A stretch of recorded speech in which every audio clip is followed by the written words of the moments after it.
Vamos a dar inicio en este momento con lo que es nuestro primer foro virtual por parte de la Revista de Relaciones Internacionales, que lleva por título Los migrantes en el continente americano frente a la COVID-19, realidades y perspectivas. El día de hoy tenemos la fortuna de contar con cuatro foristas, con cuatro ponentes. En unos instantes más se unirá con nosotros la doctora Mariana Beatriz García, pero por el momento ya se encuentran desde Colombia la maestra Claudia Ramos Quintero, la doctora Adriana Esletza Ortega, así como la doctora Carla Angélica Valenzuela Moreno. Su servidor, Tomás Milton, será quien moderará este foro, en el cual también habrá la participación del público por medio de preguntas. La mecánica es bastante sencilla. Básicamente iniciaremos precisamente con una introducción sobre algunos de los elementos más importantes de las carreras académicas de nuestras invitadas el día de hoy. En segunda instancia, vamos a hacer una serie de 3 rondas de preguntas para saber qué está pasando precisamente con los migrantes, con los estados, sus respuestas ante lo que ha sido la pandemia en el continente americano. Específicamente, iniciaríamos con Sudamérica para continuar con lo que pasa con Centroamérica, México y Estados Unidos. Insisto, serían 3 rondas de preguntas y en una siguiente fase, en la número 4, ya podríamos realizar algunas preguntas por parte de los integrantes de la audiencia. De nueva cuenta, les agradezco mucho su presencia y de manera muy sencilla, y antes de que se pueda incorporar con nosotros, les comento, la doctora Mariana Beatriz García Quiroga es profesora investigadora de la Facultad de Ciencia Política y Relaciones Internacionales de la Universidad Nacional de Rosario, es politóloga, cuenta con un magíster en Política de Migraciones Internacionales, así como un doctorado en Relaciones Internacionales. Es directora de Migres, que básicamente es un grupo de estudios sobre migraciones, y sus temas de investigación más importantes son exilios, derechos humanos de los migrantes, políticas de migraciones, migración argentina, particularmente proveniente de Navarra, vasca y española. En segundo lugar tenemos a la doctora Adriana Esletza Ortega Ramírez. Ella es profesora investigadora de Relaciones Internacionales de la Facultad de Derecho y Ciencias Sociales de la Benemérita Universidad Autónoma de Puebla, en México. Es licenciada en Relaciones Internacionales, cuenta con una maestría en estudios sobre Estados Unidos en la Universidad de las Américas, Puebla, y también es doctora en Ciencias Políticas y Sociales en la Universidad Nacional Autónoma de México. Pertenece al Sistema Nacional de Investigadores del CONACYT nivel 1 y al Cuerpo Académico Consolidado Procesos Transnacionales y Migración BOAP CA 230.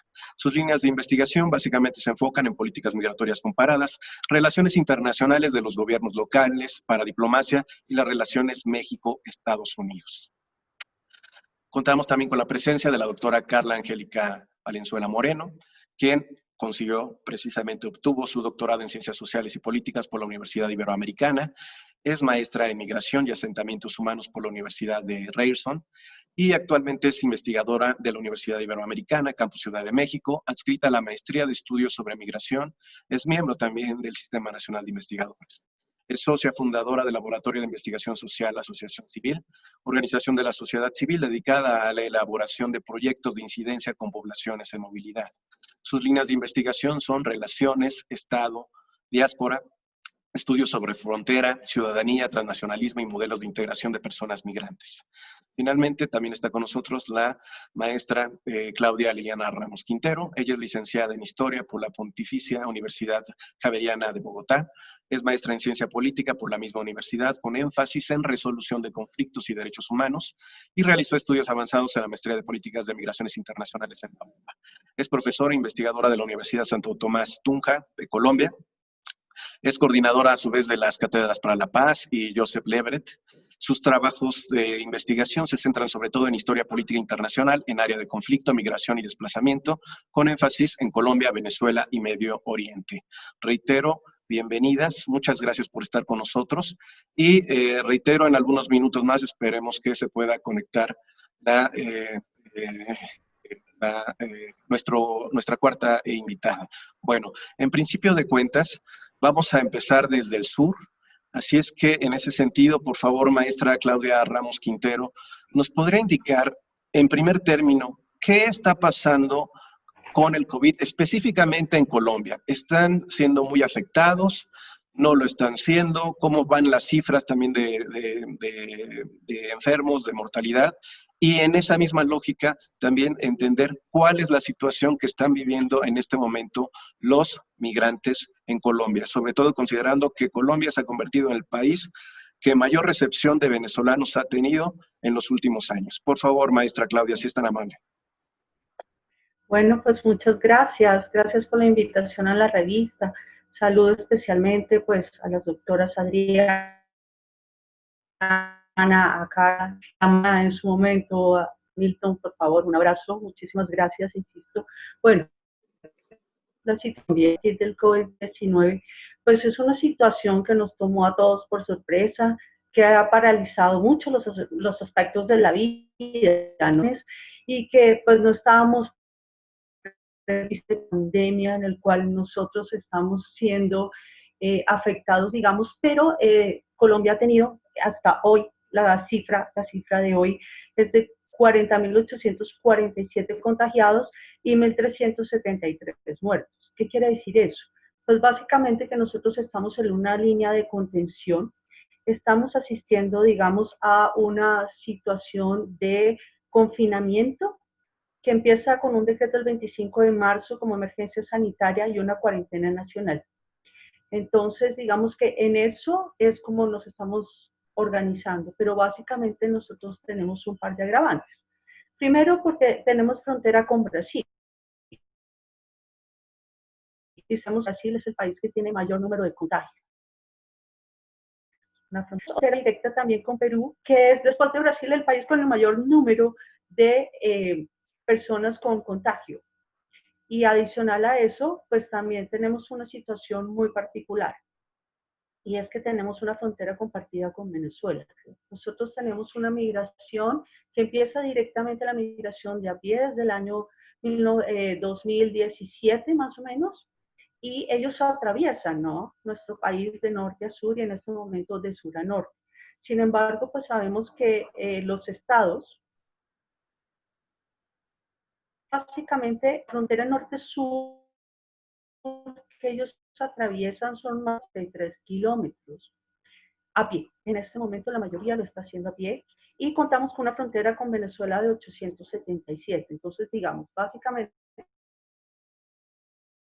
tenemos puntos de frontera con dos países con los de contagio. Entonces, ¿qué hace Colombia? Cierra sus fronteras, igual también cierra las fronteras Ecuador, Perú y Brasil, digamos que se mantiene un poquito más permeable. Venezuela también la cierra. Entonces tenemos también una serie de problemas en este momento. Por eso. ¿Por qué razón? Pues básicamente lo que hacen es que al cerrar las fronteras lo que están haciendo es fomentando por un lado la migración irregular, poniendo en peligro a esta población. Entonces, ¿qué estamos encontrando? Recogiendo la información. Primero, tenemos una población que está en continuo movimiento de norte a sur, que lo hace especialmente a pie, ¿no? Entonces, digamos que tiene muchos puntos de contacto. ¿Cuál es el problema ahí con esta población? Básicamente, que como las fronteras están cerradas, tienen puntos de posibilidad de propagación. Segundo, están fomentando los puntos regulares de paso. Entonces, eso también hace que no puedan tener un control específico sobre esta población ni las condiciones específicas de acompañamiento y ayuda en caso de contagio. Digamos que este viene siendo como el principal panorama, adicional pues, de xenofobia, digamos, ¿no? Que vienen, que se vienen desarrollando porque básicamente históricamente, no solamente en Colombia, sino en Europa, digamos en Túnez, con el panorama muy, muy general.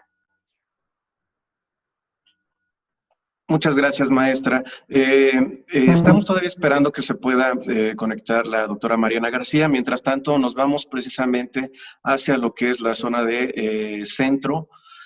América y México. Por favor, doctora Carla Valenzuela, en términos generales, ¿qué situación están viviendo los migrantes centroamericanos e incluso qué situación están viviendo particularmente también en México ante lo que es esta pandemia?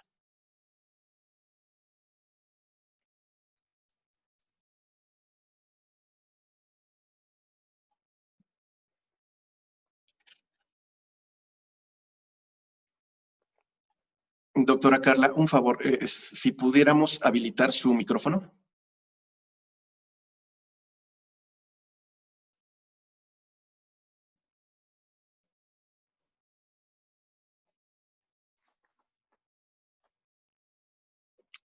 Muy bien, por ahí tenemos un problemita con lo que es el micrófono. Listo, ya está habilitado.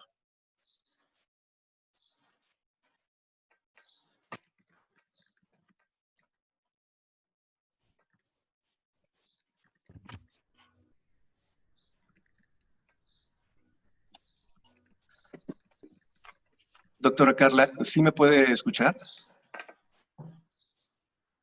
Parece que no tenemos por ahí un problemita con la doctora Carla. Ahorita lo resolvemos. Vamos a irnos saltando lo que es el continente y pasamos rápidamente a lo que es el caso de Estados Unidos. Doctora Adriana Eslecha, si fuera tan amable, ¿nos podría comentar cuál es la situación que están viviendo en este momento los migrantes en Estados Unidos, que es el foco, a final de cuentas, de la pandemia, no únicamente refiriéndonos a los mexicanos, también a migrantes de otras nacionalidades? Por favor, adelante, doctora Adriana. Claro, en Estados Unidos, como hemos visto, pues el panorama de fallecidos por COVID-19, pues es un panorama claramente de clase y de color, ¿no? La primeritocracia es clara, ¿no? Las jerarquías primeritocráticas son evidentes, ¿no? Y eso también explica lo que está pasando ahora, ¿no? En términos también de las protestas, ¿no? Un racismo evidente, estructural.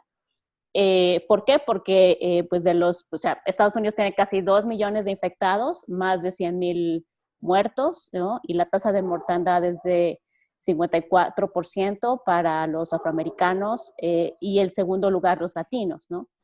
A pesar de que los afroamericanos constituyen más o menos 14% de la población, 54% de tasa de mortandad es altísimo.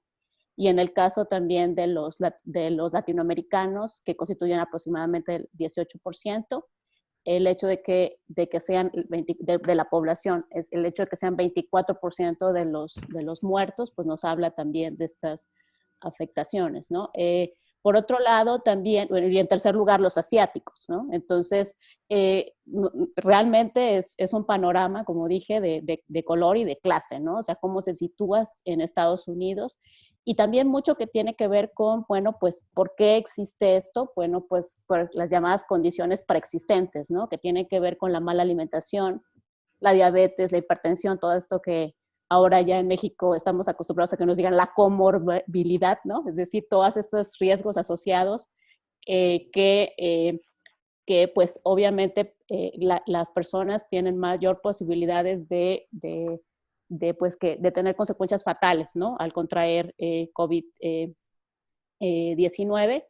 Y específicamente para nuestra población en Estados Unidos, población, pues el hecho de vivir en hacinamiento, ¿no? Yo he estado dando seguimiento sobre todo al caso específico de Nueva York, porque, bueno, como soy de Puebla, el circuito migratorio Puebla-Nueva York, pues reporta también para los datos de México, migratorios de México, y que están reportando también nuestras autoridades consulares en Estados Unidos.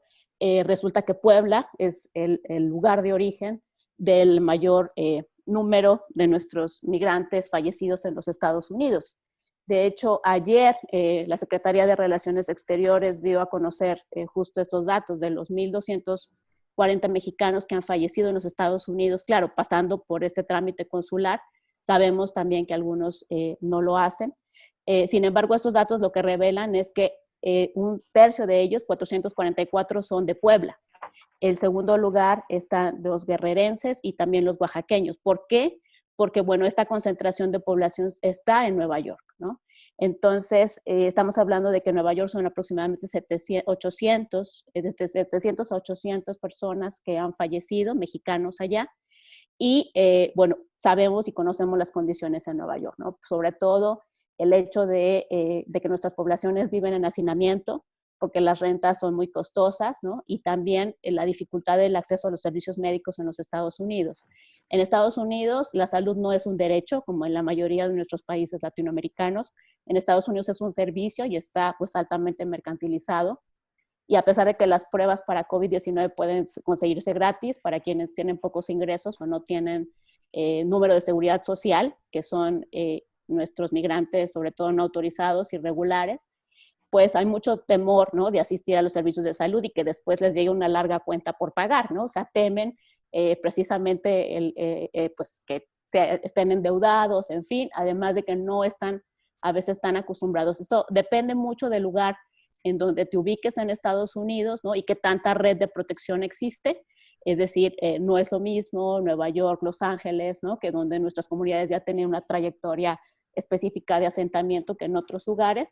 Sin embargo, también, por otro lado, pues mucho de nuestra población que sobre todo tiene trabajos en la economía informal, una fuerte necesidad de ingresos, ¿no?, que no tiene ahorros, pues las personas se arriesgan o no reportan también si tienen síntomas, ¿no? La problemática también es mayor, como dije, para quienes tienen más la barrera del idioma, la discriminación por color de piel. Sobre todo se está reportando mucho cómo sufre la población migrante indígena, en este caso mexicana y centroamericana, por ejemplo en Nueva York, ¿no?, que es una de las más afectadas en este momento y para la que tampoco hubo digamos, programas muy específicos de acceso, ¿no?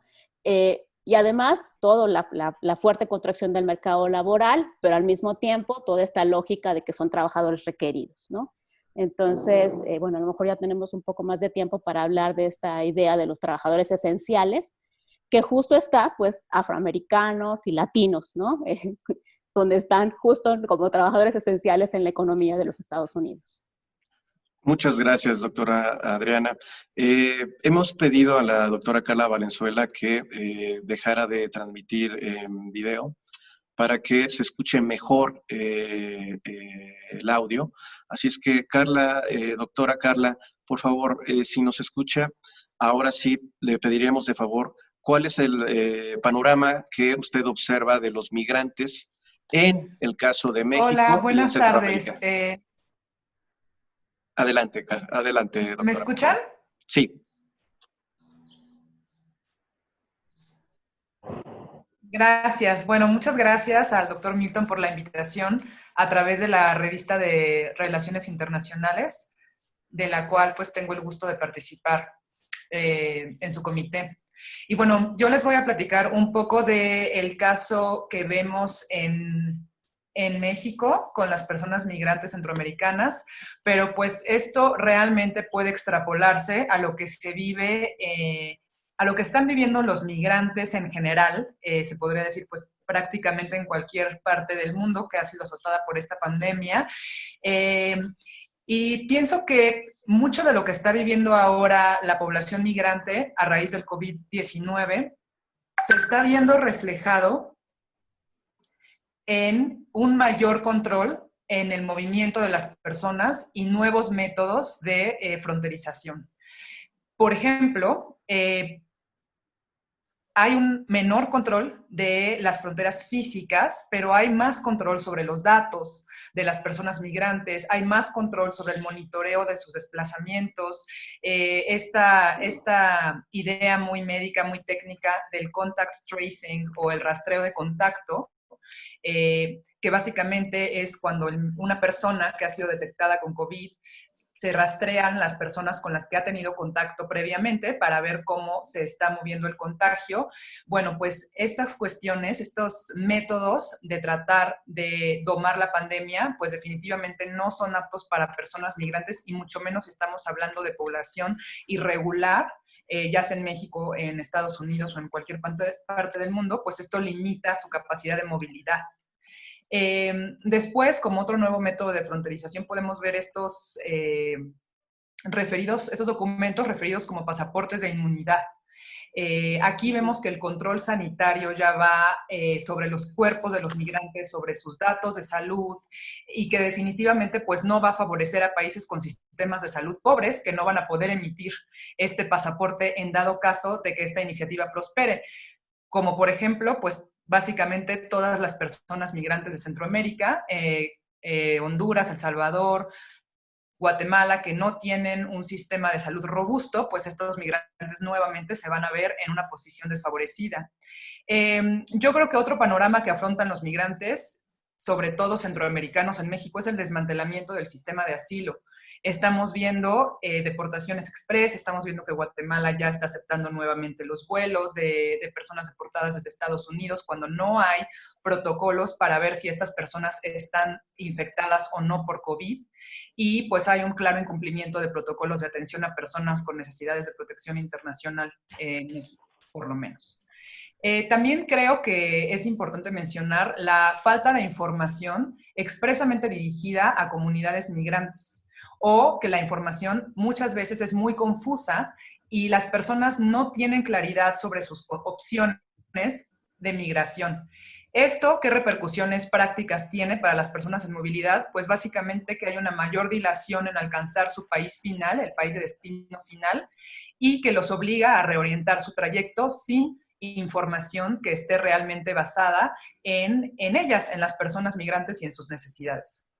Y bueno, pues como conclusión de esta primera pregunta, pues hay una restricción intensificada que va sobre la vigilancia de los cuerpos de los migrantes, y muchas veces esta restricción está disfrazada de un control sanitario. Doctora, muchas gracias por esta primera participación. Les recordamos que esta transmisión se realiza en vivo por Facebook y nos permitimos también en ese sentido saludar a quienes nos están escuchando. Tenemos personas que están desde Guadalajara, por ejemplo, desde Argentina, desde Panamá, incluso de Honduras. Así es que gracias de nueva cuenta por estar con nosotros. En esta segunda ronda de preguntas, precisamente tiene que ver con la economía y la situación de los migrantes. Así es que, profesora Claudia Ramos, ¿nos podría señalar en ese sentido, ante la posibilidad de nuevos rebrotes, ante la detención de la economía en buena parte de los países latinoamericanos, específicamente en Colombia, incluso también en Sudamérica, cómo se observa el estado de vulnerabilidad de los migrantes? Recordemos que incluso los migrantes irregulares tienen la problemática de que, por desgracia, son desechables laboralmente y entonces son más vulnerables precisamente al desempleo que las personas ciudadanas de los países sudamericanos. ¿Cómo lo ve? ¿Cómo lo observa? Bueno, pues a ver, básicamente frente al riesgo de la crisis económica, también quisiera complementar un poquito porque nos falta, digamos, la visión de Mariana desde el Cono Sur. Entonces, me voy a tomar unos minutitos para complementar también esa parte, si es posible. Y es que básicamente, pues el COVID viene paralizando muchos aspectos de la vida, pero las implicaciones humanitarias, las implicaciones no han cesado. América y América Latina en especial se convierten en el nuevo epicentro de la pandemia. Decía hace unos momentos básicamente que el mayor número de personas contagiadas están entre Brasil, Estados Unidos, México y Perú, ampliando nuestro panorama. Entonces, ¿qué es lo que encontramos con estos migrantes en riesgo? Pues básicamente que tienen, como decía la maestra Carla, un cambio en las reglas del juego mientras se están moviendo, ¿no? Básicamente, pues sí, hablaba también del control fronterizo, que los lleva también, que los va rinconando, los obliga a ir a pasos irregulares. Argentina y Brasil, que reciben especialmente migración afroasiática y adicionalmente, digamos, extracontinental afroasiática, pero a nivel regional están recibiendo venezolanos, colombianos, brasileros, bolivianos. Entonces también esa población va a sufrir, ¿no? Ellos sufren ese doble choque de sur a norte y de norte a sur. Adicionalmente, pues como la doctora Diana también lo había dicho, pues son por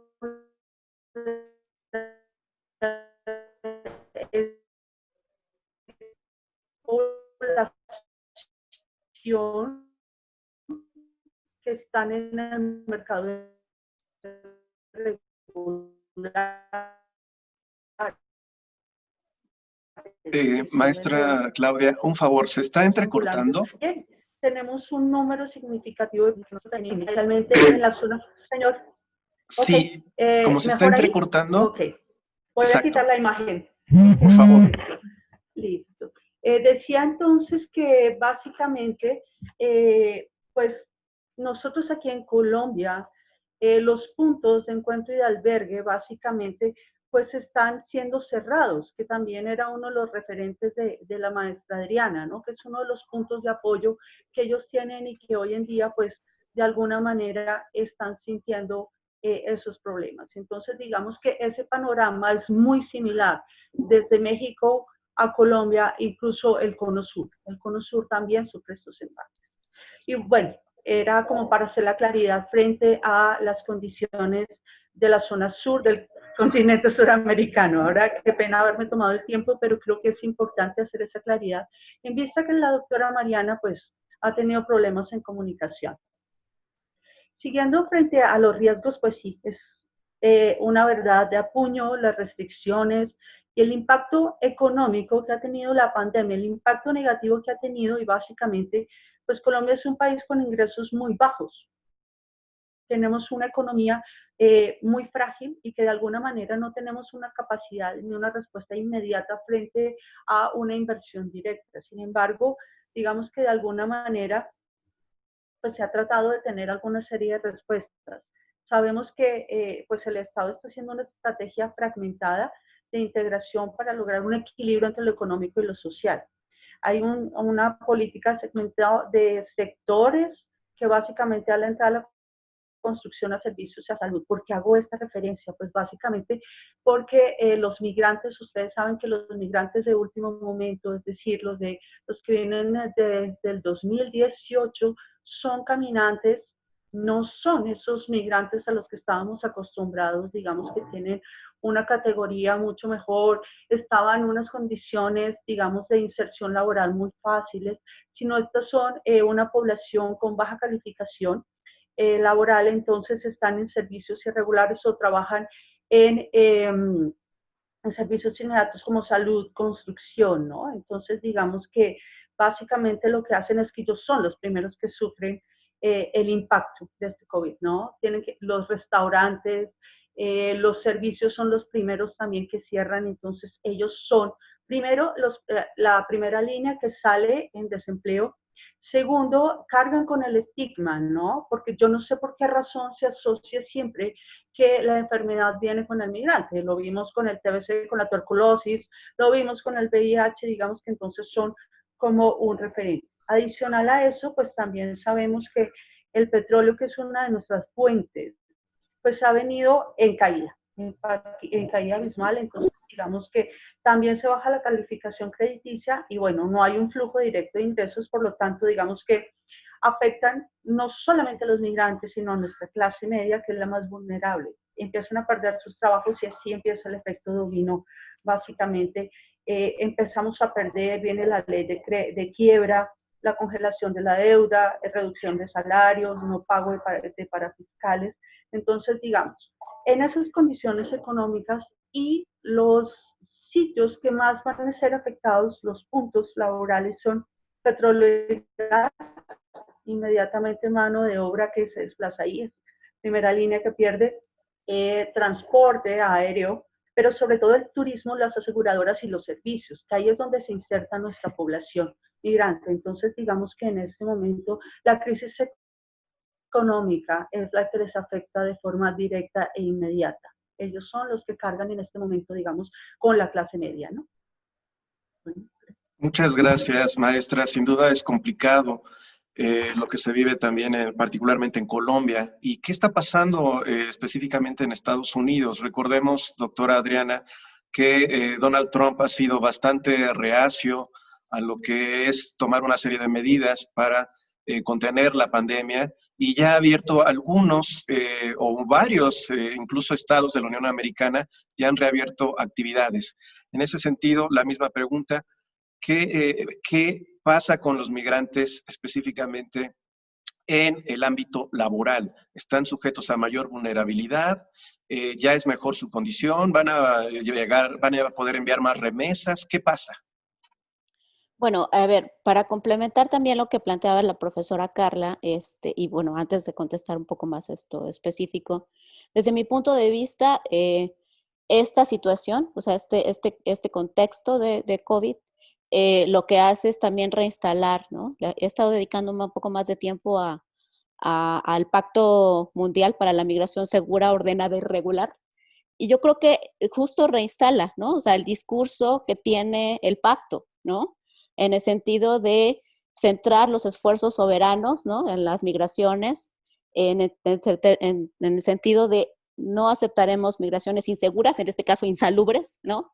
Desordenadas, irregulares, desreguladas, ¿no? Y entonces eso hace que, o sea, toda esta ahora, o sea, reinstalar el control, ¿no? El discurso de seguridad por razones sanitarias, de orden y de regulación, ¿no? Migratoria, de acuerdo a los intereses de los países, de los estados, ¿no? Entonces, eso hace que, bueno, en el caso específico de Estados Unidos, pues ya Donald Trump ya avanzó tanto sus medidas, ¿no? Como este desmantelamiento casi completo del sistema de asilo, porque no hay manera de pedir asilo ya en Estados Unidos. De por sí, desde que inició la administración, ha ido reduciendo la meta de cuántos se van a aceptar por año. Y entonces ya prácticamente ahora en este contexto, pues prácticamente ya no hay manera, ¿no? De solicitarlo, ¿no? Y deportaciones express precisamente para que las personas ya no lo soliciten, ¿no? O sea, ya no tengan posibilidad. Pero por otro lado, hablábamos de los trabajadores esenciales y justo viene, yo creo, esto de los trabajadores esenciales va en ese discurso de incluso algunas declaraciones del embajador de México, de Estados Unidos, perdón, en México, Landau, respecto a las visas H2, ¿no? Las visas H2 sí van a estar disponibles para los mexicanos ¿por qué? Porque se requieren en el campo en Estados Unidos, ¿no? Entonces, se requieren más o menos 300,000 trabajadores, ¿no? Con visas H2 para A y B, ¿no? Tanto para agricultura como para ciertos servicios.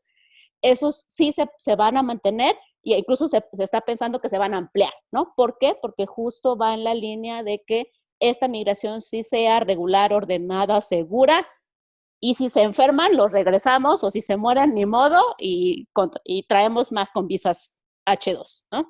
Entonces, eso es, realmente Estados Unidos ha estado aumentando sistemáticamente y canalizando la migración, el caso específico con México, pero también recordemos que cuando hizo los acuerdos análogos a tercer país seguro o tercer país de acogida con Honduras, Guatemala y El Salvador, algunos de ellos también les prometió ciertas visas ¿no? H2. Entonces, o sea, das el acuerdo, pero al mismo tiempo voy a flexibilizar para que ciertos trabajadores migrantes puedan ir con estas visas, ¿no? Por otro lado, hablando de los trabajadores esenciales y requeridos, ¿no? También hay mucha incertidumbre por la cuestión de DACA, ¿no? Porque los jóvenes que fueron beneficiados a través de este programa que impulsó la administración Obama, pues definitivamente lo cancela ya Trump, pero al mismo tiempo están esperando ya una decisión de la Suprema Corte, que sea antes del verano. Entonces, están cada lunes muy pendientes para ver si la Suprema Corte ya emite alguna resolución específica sobre la cuestión de DACA. Recordemos que son aproximadamente 680,000 beneficiarios de este programa, pero además que han estado en incertidumbre todo este tiempo, ¿no? Es decir, están para sus renovaciones y el hecho de que sí se declare abiertamente inconstitucional el programa y además que no tengan alguna solución, ¿no? Entonces, eso pues es una cuestión muy importante y que genera mucha incertidumbre, como dije, pues, para estos jóvenes. Por otro lado, México, cuando se recibieron los últimos números sobre remesas, había así como, bueno, una euforia de que aumentaron muchísimo las remesas. Estaba yo buscando aquí la nota específica, ¿no? En marzo rompieron récord las remesas, ¿no? subieron incluso 35%, ¿no? Entonces, pero había incluso un comentario recuerdo, colega Juan Lee, respecto a que si las remesas son inmunes, ¿no?, al coronavirus. A pesar de que, por ejemplo, en la región, bueno, en Centroamérica estaba teniendo disminuciones entre el 20 y el 40% la disminución de remesas. Esto se puede ver de distintas maneras, ¿no? Se podría pensar más bien que a lo mejor también pudiera ser una estrategia más de retorno en el futuro, ¿no? Es decir, que estén enviando remesas para tener sus ingresos acá y poder pensar o estar planeando ya el retorno. Sin embargo, bueno, como sabemos, en el caso mexicano, estamos hablando de un retorno masivo o planeando un retorno masivo, creo que desde la crisis del 2008, ¿no? Y después cuando llegó Donald Trump al poder, ¿no? O sea, pensábamos que iban a regresar masivamente nuestra gente desde Estados Unidos hacia México. Entonces, esto hay que verlo, digamos, con cautela, ¿no? O sea, ver si pudieran darse números más altos de personas que retornan o que planean venirse ya definitivamente hacia México y dejar de vivir en los Estados Unidos, o más bien se relocalizan dentro de Estados Unidos, que ha sido pues la mayor estrategia, ¿no?, por parte de ellos en estos dos contextos, como dije, la crisis del 2008 y después la llegada de Donald Trump al poder. Es decir, sí se ha presentado el retorno, pero el retorno no ha sido tan masivo como se pensaba que se diera. O en una eventual cancelación de DACA, también se ha hablado mucho en México sobre si vamos a tener estos números de retornados, ¿no?, que puede ser más amplio. Entonces, sí, son asuntos que preocupan mucho para la economía mexicana, ¿no? Por ejemplo, ¿qué pasaría si se dejaran de recibir las remesas? ¿No? Si hubiera una caída de entre 20 y el 40% de las remesas, sería brutal, ¿no? Porque muchas personas y muchas comunidades y las regiones que reciben las remesas, pues dependen de esos ingresos. Doctora, muchas gracias. Vamos a ahondar un poco más en la ronda final, precisamente hablando de estas consecuencias y de cómo los migrantes pueden ser un factor de cambio o no. Gracias de nueva cuenta, doctora Adriana. Doctora Carla, en el mismo sentido, sabemos que también en México muchos migrantes se han quedado parados, tienen mayores vulnerabilidades en muchos sentidos. Es más, algunos migrantes que regularmente podían conseguir algunos empleos temporales para juntar dinero e irse a Estados Unidos, en este momento no tienen la posibilidad de tener ingresos. ¿Nos podría decir en ese sentido cuál es su perspectiva? ¿Qué está pasando particularmente en materia económica con estos migrantes, en su mayoría en tránsito, que van hacia Estados Unidos, pero también hay migrantes que se están quedando en nuestro país, reitero, debido a lo que acaba de señalar la doctora Adriana? Es prácticamente imposible acceder en este momento a la figura de asilado en Estados Unidos. Claro, gracias, doctor Thomas Milton. Pues primero que nada, decir que las personas migrantes que ahorita se están viendo menos afectadas por escenarios posibles de rebrotes o por las economías, pues son aquellas que precisamente están en los albergues o en algunos centros de atención. Estos centros de atención han sido los que en realidad han apoyado, ¿no?, y han marcado un poco la pauta respecto de la nueva normalidad para las personas migrantes. En algunos de estos albergues, sobre todo los que están en Ciudad de México, pues ya se ha permitido que los migrantes salgan, justamente porque muchos de ellos dependen del día a día, de lo que ganen día a día en su participación en la economía informal. Y no olvidemos que también las familias de dichos migrantes que ya se encuentran en nuestro territorio y cuyas familias pues no migraron con ellos, también dependen muchas veces del dinero que los migrantes aquí en México puedan enviar.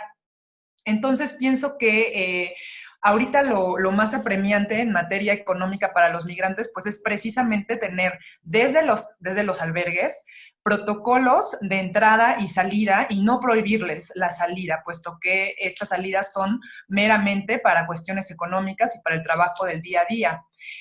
También pienso que una manera de apoyar a estas personas migrantes que tienen muy pocas posibilidades de conseguir un empleo formal, no solamente por el COVID, sino porque muchas de ellas no cuentan con permisos de trabajo, sería realizar un mapeo de las redes económicas con las que los migrantes ya cuentan. Sabemos que es el caso en la Ciudad de México, pero también en Tijuana, que hay muchos colectivos organizados de las mismas personas migrantes que tienen como, digamos, una subactividad del colectivo, son negocios autosustentables, ¿no? Pongo el ejemplo de Deportados Unidos en la Lucha. Un colectivo autoorganizado, autogestionado por deportados, que tienen negocios, por ejemplo, de serigrafía. Entonces, una forma de apoyar y de no dejar en total desprotección a estas personas sería, pues, ver quiénes han sido los empleadores regulares de personas migrantes, ¿no? En la industria de los servicios, en la industria de la agricultura, apoyar a los colectivos, apoyar a las organizaciones de la sociedad civil que justamente están haciendo trabajo de recolección de víveres, de cuestiones de tapabocas, de desinfectantes, y pues también por parte de la Secretaría de Salud, tener un contacto mucho más estrecho con las redes sociales que los migrantes ya han hecho a partir de los albergues.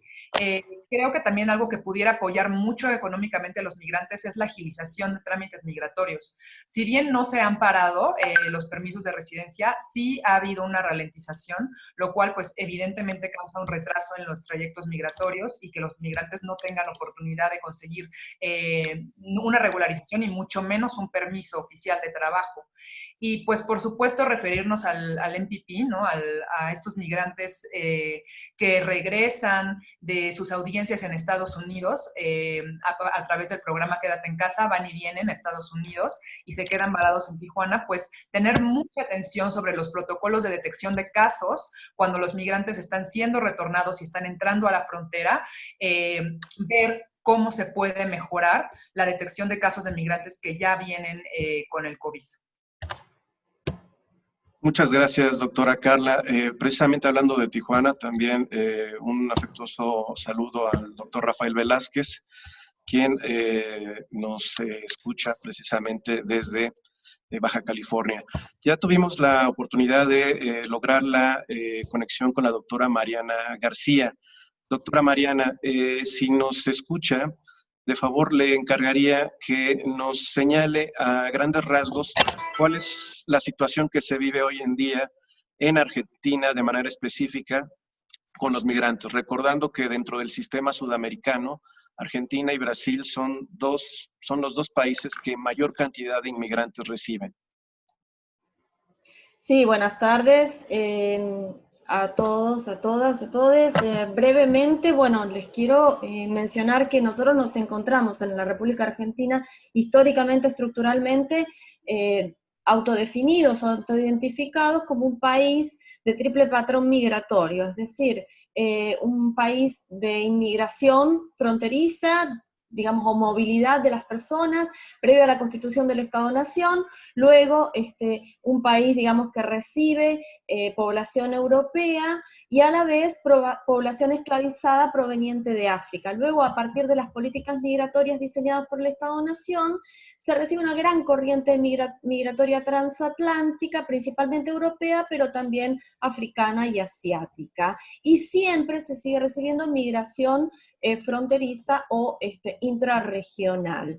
Argentina tuvo políticas migratorias restrictivas en tensión con políticas migratorias abiertas y siempre ha habido una exclusión histórica de algunas minorías, principalmente las que tienen que ver con la migración que no es transatlántica o que no es europea, por la propia identificación historiográfica de la República Argentina con una migración blanca europea, que es la migración deseada. Por lo tanto, racismo, exclusión, etcétera, han hecho tensión. Hay un punto de quiebre en el año 2003 con la sanción de una nueva ley de migraciones que está identificada como una ley de derechos humanos. Esto introdujo un cambio y una apertura migratoria y un proceso de regularización que principalmente se detuvo iniciada la segunda década o a mediados de la segunda década del siglo XX. Es decir, en el último gobierno neoliberal de la República Argentina se producen un conjunto de restricciones al migrante en correlatividad con algunas políticas migratorias globales, restrictivas, que criminalizan al migrante. Esto nos trae hoy todo un saldo, una deuda migratoria de un conjunto de personas en irregularidad administrativa, con una precarización documentaria, digamos, de partidas de nacimiento que no pueden regularizarse o presentarse, documentos de identidad, certificados de antecedentes que no se pueden presentar ante las autoridades de migraciones, y esto arroja una irregularidad migratoria y administrativa que los migrantes, en este caso como vulnerables, tienen una irregularidad laboral, una irregularidad en el acceso de los sistemas de salud, a pesar de que en la República Argentina hay un sistema universal, y así como también una irregularidad en el acceso de algunas ayudas que brinda el gobierno argentino en esta coyuntura excepcional de la pandemia. La falta de atención en salud, el acceso a la educación, acelera el diagnóstico migratorio que un conjunto de teóricos compartimos, en el sentido que la pandemia no es una excepcionalidad que profundiza las desigualdades estructurales que sufre el migrante en el mundo y en Argentina en particular.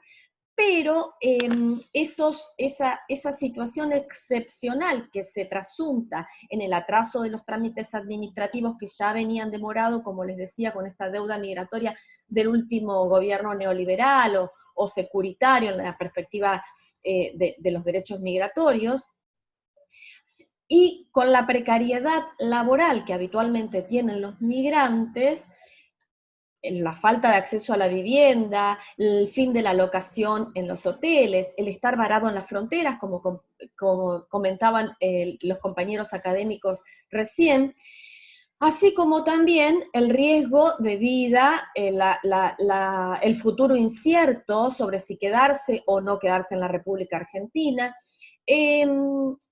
Cuando aceleran las crisis en general, las guerras o un desastre natural o una pandemia, la profundización de la vulnerabilidad de los migrantes es detectada también por algunas organizaciones que defienden sus derechos. Por ejemplo, algunos colectivos de migrantes que estamos reunidos o con los que nos contactamos en Migrar es un Derecho, que también denuncian mayores situaciones de discriminación, de racismo, asistencia a los migrantes a través de la Cruz Roja y algunas otras organizaciones como la Asociación Haitiana de Rosario, que en algunos casos de migrantes que se han quedado sin trabajo o que tienen algún problema de poder contribuir con su salario a su subsistencia, brindan algún tipo de ayudas.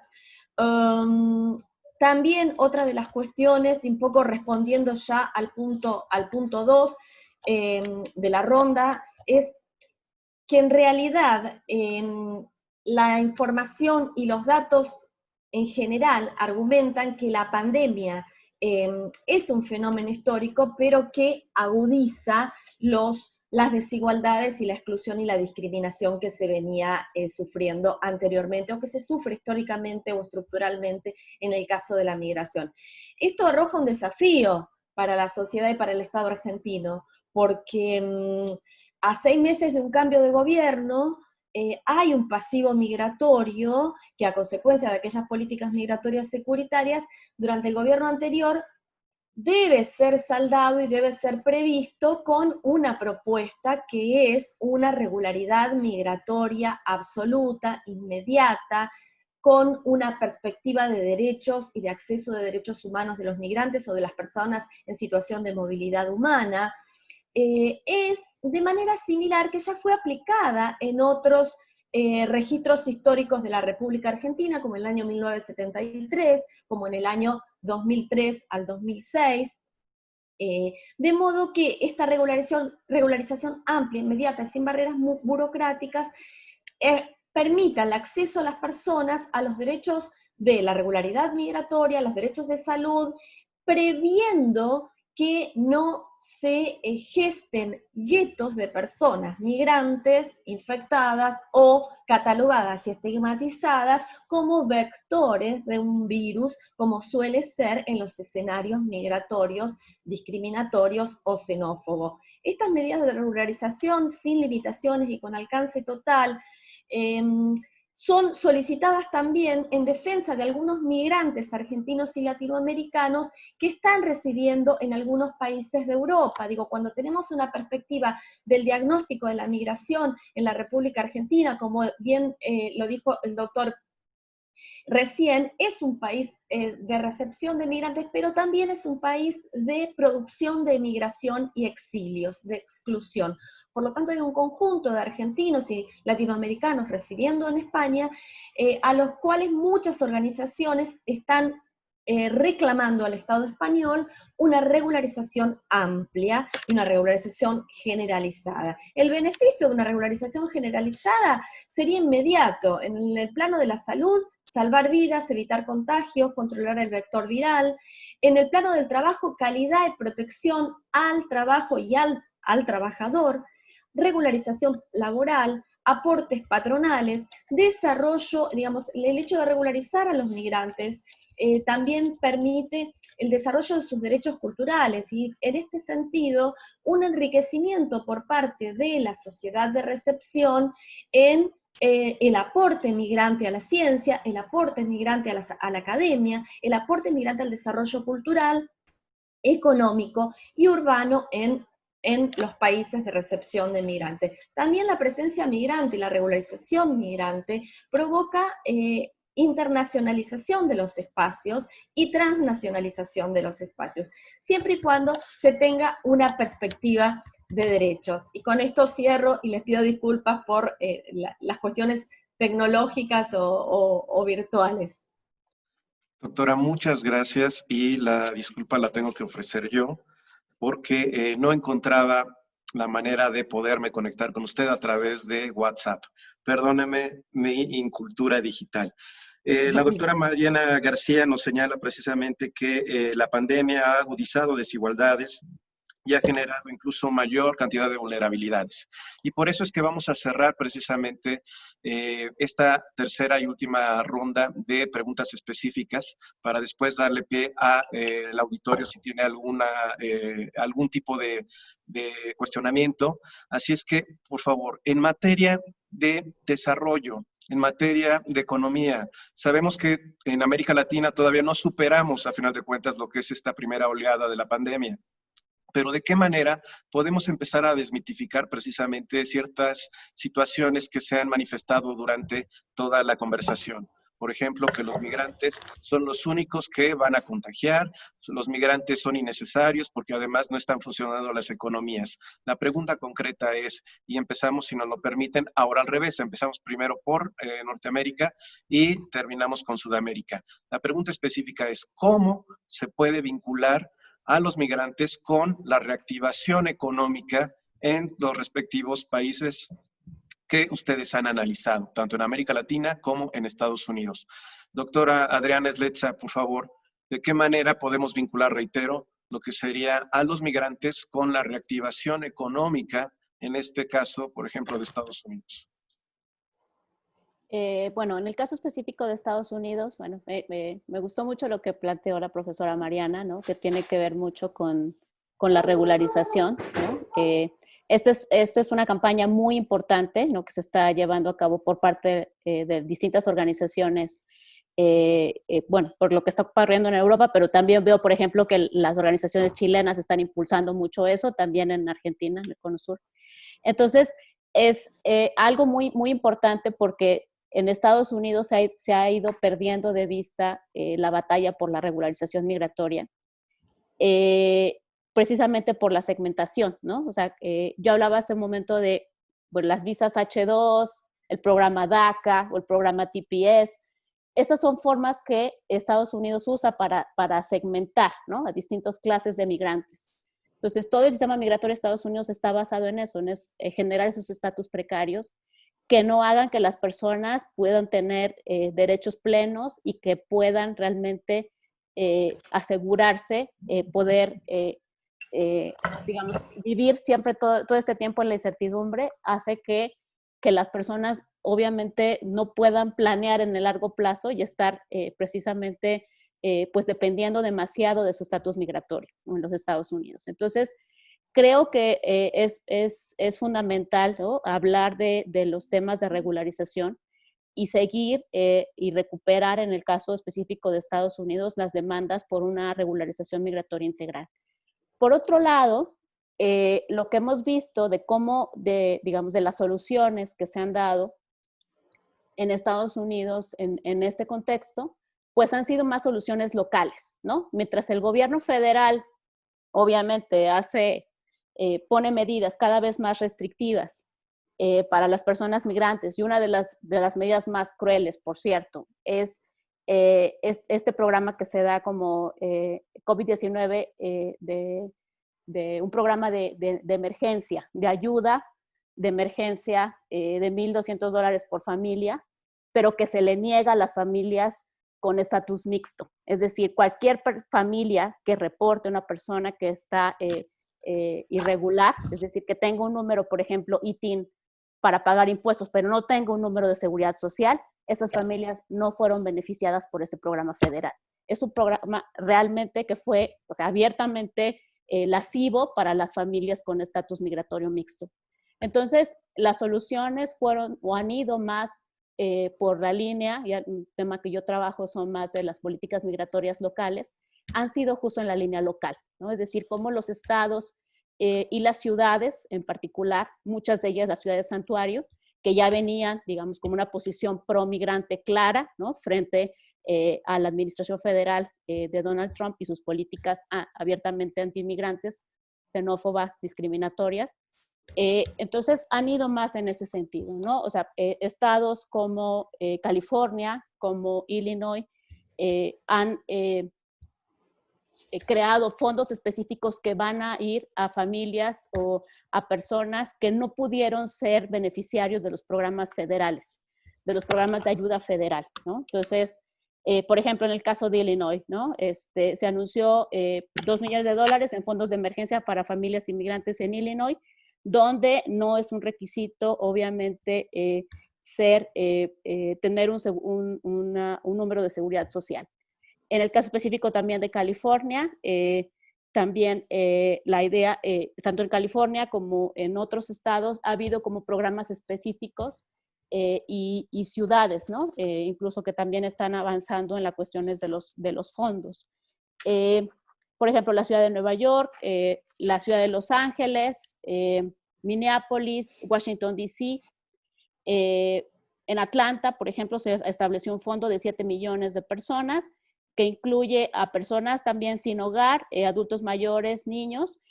Varias de las ciudades también lo que hacen es que dan apoyo de comida, específicamente para que las personas puedan, por ejemplo, en el caso de la ciudad de Nueva York, se distribuye por parte del gobierno de la ciudad comida en 400 sitios de la ciudad sin necesidad de registro ni un ID, ¿no? Sabemos que en Estados Unidos pues siempre te piden un ID, ¿no?, para muchas cosas, ¿no? Es como aquí en México, una de las barreras que nosotros tenemos para muchos de las personas migrantes es que no, en la medida que existen barreras como el solicitar el CURP, ¿no?, solicitar la credencial de elector, ¿no?, o, por ejemplo, en otros lugares el famoso DNI, ¿no? O sea, el hecho de que exista un documento nacional de identidad que es requerido hace una barrera para las personas migrantes. En el caso de Estados Unidos específicamente es el requerimiento de tener una identificación oficial o un ID, y el hecho de que te pidan esos IDs,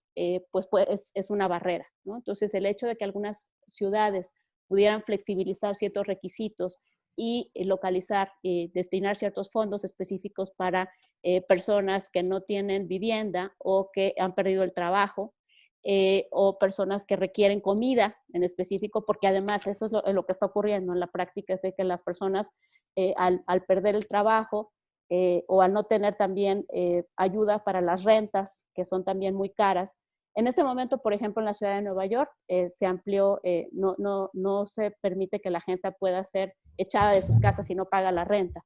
Sin embargo, las personas temen pues, que lo que va a ocurrir es que van a acumular una deuda muy, muy grande por las rentas en estos meses que no están trabajando y que no están pagando, ¿no? Entonces, las ayudas para las rentas, las ayudas de comida son esenciales en este momento. Muchas gracias. Precisamente hablando ya de la parte norte del continente, tenemos que recuperar qué pasa en México, qué pasa con Centroamérica. Doctora Carla Valenzuela, ¿es posible de alguna manera proteger mejor los derechos de los migrantes y de alguna manera vincularlos con lo que es el desarrollo y no únicamente estigmatizar a los migrantes, sobre todo a los irregulares, como robo a trabajos? Sí, gracias, doctor Milton. Pues efectivamente creo que planteas bien la pregunta. Pienso que si algo beneficioso podemos sacar de esta pandemia es invertir el razonamiento. En vez de pensar qué papel tienen los migrantes en esta reactivación económica, pensemos qué puede o qué papel tienen los migrantes en esta pandemia, ¿no? Pensemos qué puede hacer la pandemia por los migrantes, cómo podemos tratar de que esta situación de alguna manera pueda apoyar a las personas migrantes. Entonces, creo que una de las respuestas es que esta es una oportunidad para que se reivindique a las personas migrantes como trabajadores esenciales y personas esenciales en la economía de ambos países, de origen y de destino. Ya lo comentaba en intervenciones anteriores la doctora Sletza, que pues sabemos que en México hubo un aumento de remesas por lo menos en marzo, ¿no? Que llegó hasta 4,000 millones de pesos. A pesar de esto, en donde es muy clara que la injerencia económica que tienen nuestras comunidades diaspóricas, sobre todo en Estados Unidos, a pesar de esto, en los países de destino todavía se ve una reticencia. Por ejemplo, este decreto que sacó Trump en abril de este año de suspensión de ingreso a migrantes que representan un riesgo de recuperación económica. Entonces, a pesar de que los ejemplos del día a día nos dan cuenta de la importancia económica que tienen los migrantes, sigue habiendo una reticencia en países de destino a aceptar este tipo de migración, incluso la calificada, ¿no? Porque esta ley, este decreto que sacó Trump era específicamente para personas que estaban buscando la residencia permanente. Estoy de acuerdo con mis colegas que me precedieron. Creo que esto es una oportunidad para empujar movimientos que apoyen la regularización de las personas migrantes. Tenemos un buen ejemplo en Italia, en donde se regularizó una buena parte de los trabajadores, sobre todo en industria, en servicios y en agricultura. También para apoyar mejores condiciones laborales de los migrantes que ya son regulares. Estoy pensando un poco en el caso del programa de trabajadores agrícolas temporales que tenemos con Canadá, en donde hace pocos días se dio la muerte del primer mexicano agricultor en una granja en Canadá, precisamente porque no tienen condiciones laborales de protección a pesar de estar regularizados. Entonces, esto también nos invita a pensar qué tanto la regularización es un apoyo para mejorar las condiciones laborales, ¿no? O simplemente en la calidad de migrante con condición precaria, en un trabajo peligroso, independientemente de si es regular o no, tienes un mayor riesgo de contagiarte simplemente por ser migrante, independientemente de tu estatus migratorio. Y creo que también la pandemia nos invita a observar nuevas formas de solidaridad. Entonces, también podemos ver que hay un fortalecimiento de los reclamos de las personas migrantes, hay nuevas fuentes de donaciones, hay más organizaciones que se están interesando en lo que está pasando, hay incluso un fortalecimiento de comunidades diaspóricas en apoyo a sus países de origen, el caso de China, ¿no? Por ejemplo, que empezó chinos organizados en Estados Unidos empiezan a mandar insumos de salud a sus compatriotas que se quedaron en su país de origen. Y creo que también hay que recordar que las personas migrantes no solo juegan un papel económico, sino que juegan un papel mucho más allá de la cuestión laboral y recordar que ellas forman parte de un tejido social mucho más profundo. Entonces, creo que como conclusión, podría decir que ante la dificultad que nos muestra esta pandemia de diferenciar entre quiénes son los migrantes y quiénes no, pues hay una buena ventana de oportunidad para exigir un derecho a la salud y prestaciones laborales justas para las personas migrantes. Gracias, doctora Carla. Pasamos a continuación con la maestra Claudia Ramos. De hecho, desde el propio auditorio nos señalan que debería de implementarse en Colombia una renta básica para todos, incluidos los propios desplazados venezolanos. Insisto, estamos hablando de cómo vincular a los migrantes en el desarrollo, cómo protegerlos. ¿Cuál es su percepción, maestra Claudia, por favor? Bueno, pues primero, Colombia, a diferencia de México, de Argentina, no ha sido considerado un país que reciba migrantes, no ha sido su tradición. De hecho, pues esta movilización que tenemos desde el 2015 nos cogió, como decimos nosotros, fuera de base. Nosotros no somos un país receptor, somos por el contrario uno de los mayores países expulsores. Además tenemos una población que se mueve al interior de desplazados incluso superior a los sirios, ¿no? Entonces, digamos que nosotros no tenemos una política de regularización como pudo haber sido la ley de Patria Grande de acogida que hizo Argentina de regularización, perdón, que Mariana hacía referencia hace un rato, o lo que pasa en Estados Unidos, digamos, a través de las diferentes actividades que se dan con programas como DACA, ese tipo de cosas, nosotros no lo tenemos. Por lo tanto, digamos que es importante que Colombia haga un ejercicio juicioso, primero, de reconocimiento de derechos y condiciones para lograr no solamente una regularización, sino también una reivindicación contra los migrantes. Segundo, digamos que cuanto al plan de ayudas, Colombia tampoco tiene un plan de ayudas de integración. Las ayudas generalmente y especialmente para los migrantes vienen de organizaciones no gubernamentales, de apoyo privado, es decir, los albergues funcionan porque son venezolanos residentes en Colombia que los están apoyando o colombianos que los están apoyando. Por lo tanto, digamos que ellos son, en ese plan de ayudas, digamos que en la parte laboral, la salud y comida, digamos, no depende del Estado, sino de las ayudas alternas que plantean sus mismos connacionales o, digamos, la población civil, ¿no? Nosotros ni siquiera tenemos unos planes de ayuda para todos nosotros. De hecho, lo que tú decías en la pregunta que se planteaba, ¿no? El plan de ayuda para todos. Tampoco digamos que en cuanto a los migrantes, pues sí, definitivamente lo que planteaba la doctora Adriana, que era una acumulación de deudas si se les condonaba, digamos, que no pagaran o que no fueran expulsados, la acumulación de deudas también los ayudan. Hoy en día, por ejemplo, tenemos varados aquí en el norte de Bogotá más o menos 300 migrantes que decidieron salir, pero porque no tienen cómo, ¿no? Como son trabajadores irregulares, trabajadores ambulantes, decidieron salir, pero no tienen cómo pasar la frontera. Tenemos fronteras cerradas departamentales o estatales, como dirían ustedes, y los tenemos ahí varados. Entonces, digamos que en cuanto al plan de ayuda, tampoco tenemos ese punto. En cuanto a la salida también de apoyo a la economía informal, pues sabemos que unos grupos de apoyo, lo que les decía hace un momento, de venezolanos, por ejemplo, en Boyacá, que los incorporan a sus actividades económicas, pero ellos también han sufrido el impacto del COVID, ¿no? Digamos también, Bogotá también apoya de alguna manera algunos empresarios que llegaron en primera línea de migración o en segunda línea.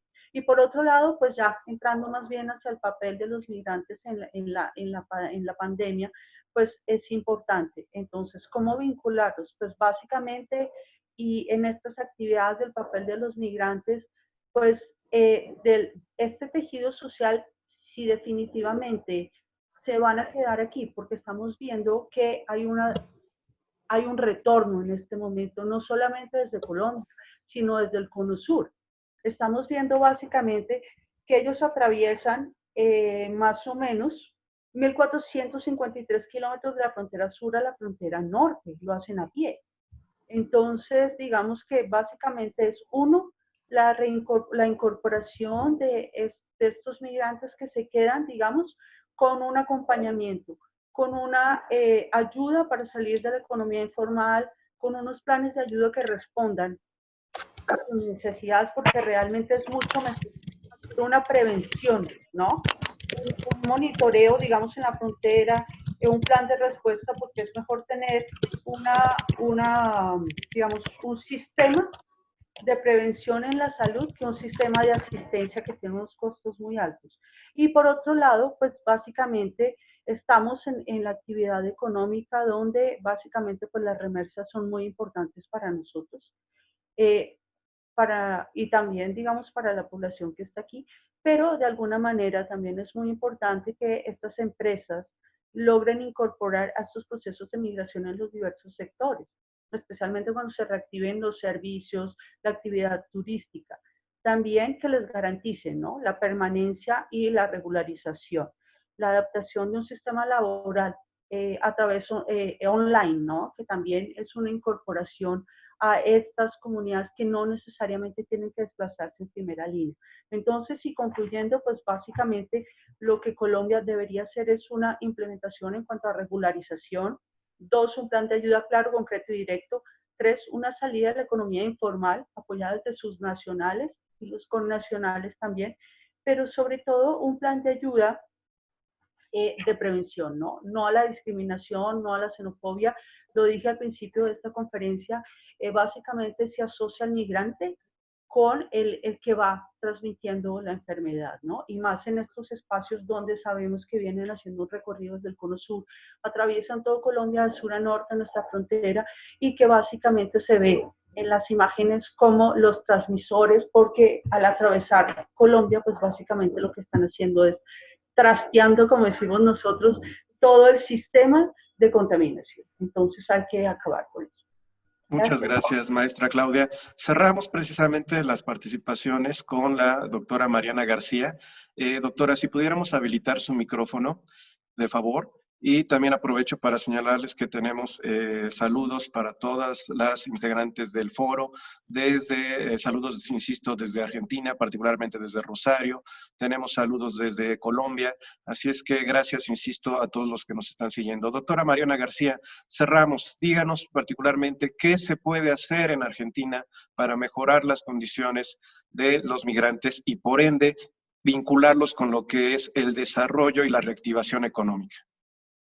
Bueno, hay evidencias históricas en Argentina y en el mundo que nos muestran el impacto de la migración en el desarrollo urbano, en el desarrollo local, en el desarrollo en cada uno de los distintos periodos. Por ejemplo, en la década del 40-50, la migración interna y la migración internacional es la que nutre los gremios que sacan adelante a la República Argentina. Digamos, hay un sociólogo que es Torcuato Di Tella que decía que las dos clases más dinámicas de la República Argentina en este momento histórico, 40, 50, 60, surgimiento de las industrias nacionales, son el empresariado de origen migrante y los obreros de origen migrante. El impacto en esta coyuntura excepcional de una medida de regularización amplia, sin barreras burocráticas, sin exigencia documentaria detallada. Hoy todo se puede hacer de modo virtual. Esta pandemia también nos ha demostrado eso. Entonces, habiendo buena voluntad, una perspectiva de derechos de los estados de recepción y los estados particularmente de emisión de población también, que tienen que resguardar los derechos migratorios de su población en el exterior, esto es de fácil solución. No nos detengamos en categorías migratorias ni en tiempos de estabilidad. Uno de los principales obstáculos para obtener la ayuda que brinda el gobierno argentino, que por cierto ha tenido una actitud universal hacia las personas, sin discriminación de si son migrantes o no, históricamente, pero en este momento exige 2 años de residencia. Es muy difícil tener que comprobar 2 años de residencia en una emergencia, y no sería necesario, porque es una emergencia. Entonces, y es una emergencia de salud.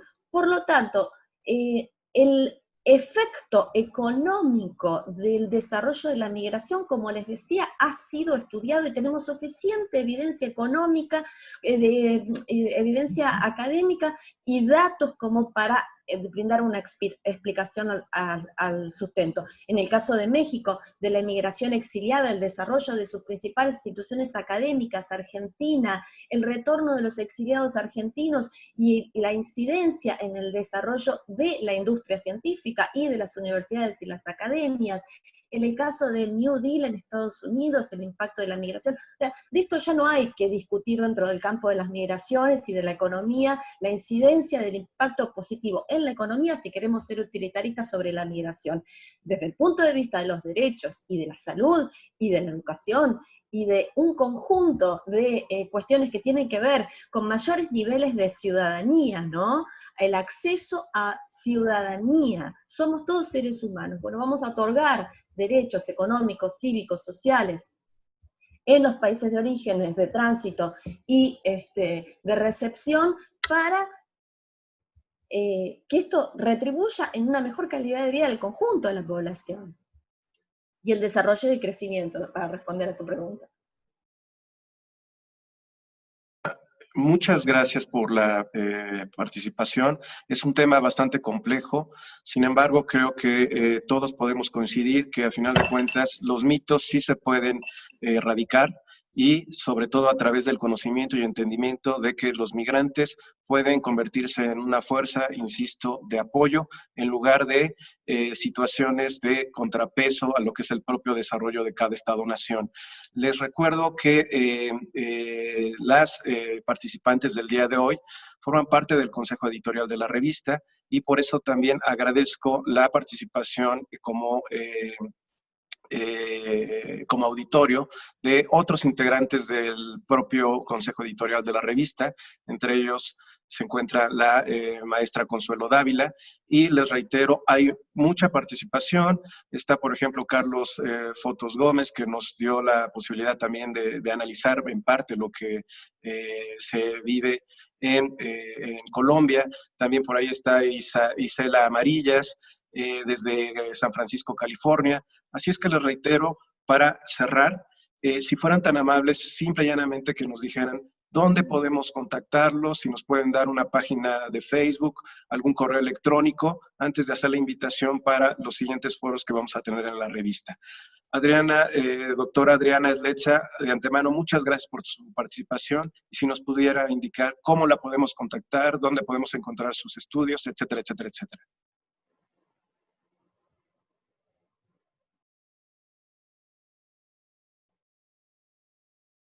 Perdón.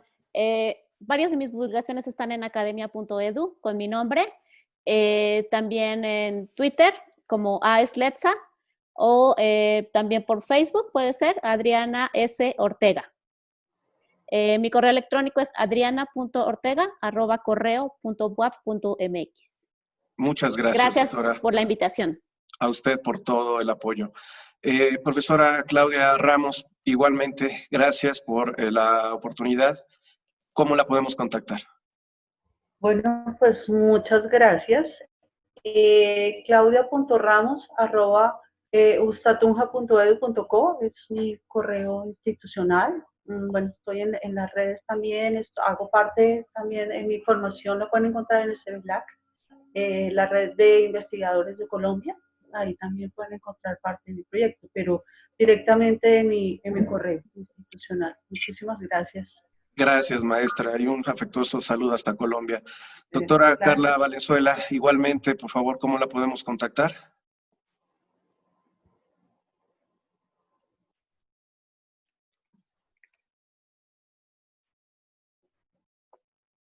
Oh, perdón. Carla con K. .valenzuela@ibero.mx. En Twitter también estoy como @carlavalmo, y en la página de Facebook de la Maestría en Estudios de Migración de la Universidad Iberoamericana. Muchas gracias, Milton, y gracias a mis compañeras. Gracias, doctora, por todo el apoyo. Finalmente, doctora Mariana García, ¿cómo podemos contactarla? Y de nueva cuenta, muchas gracias por la oportunidad de tenerla con nosotros. Bueno, buenas tardes y gracias por la convocatoria y gracias a les colegas de tenernos presentes a nosotros en la Universidad Nacional de Rosario. Yo tengo mi Instagram, Mariana García 4110, y bueno, y la página que tenemos en la Facultad de Ciencia Política en el Instituto de Investigaciones, en el grupo de estudios sobre migraciones. Muchas gracias, doctora. Y antes de terminar el día de hoy nuestra sesión, les recuerdo que para el día 24 de junio, también a las 11 horas tiempo de México y de Colombia, 13:00 horas tiempo de Argentina, realizaremos un nuevo foro y este lleva por título Evaluación de la Política Exterior de México frente a la pandemia. Ojalá que nos puedan acompañar. Reitero el agradecimiento a nuestras ponentes. Han sido maravillosas y esclarecedoras sus ponencias. Y finalmente, gracias a todos nuestros seguidores por medio de la página de Facebook de la Revista de Relaciones Internacionales. Que pasen muy buena tarde y les reitero, la migración también puede ser un derecho. Gracias.